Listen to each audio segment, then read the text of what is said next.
now there is a COVID protocol, so we don't want to violate the protocol.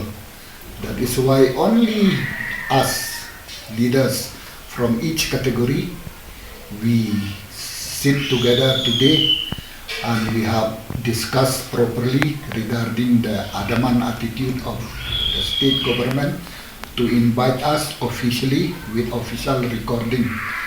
So till today we have not yet been invited. That is why we have decided to start our agitation from 17, 18, 19, 20, 21. Only 4 of us, we will demonstrate opposite Secretariat every day from 11 a.m. up to 4 p.m. Our main intention of this agitation is that we want that the government will invite us at least 10-15 minutes to invite us leaders, so we can have a proper dialogue with the government.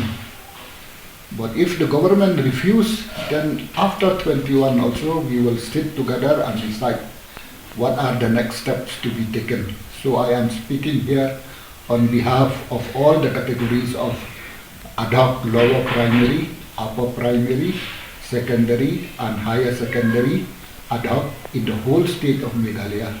We are here leaders of all the categories of Federation of all school teachers of Meghalaya.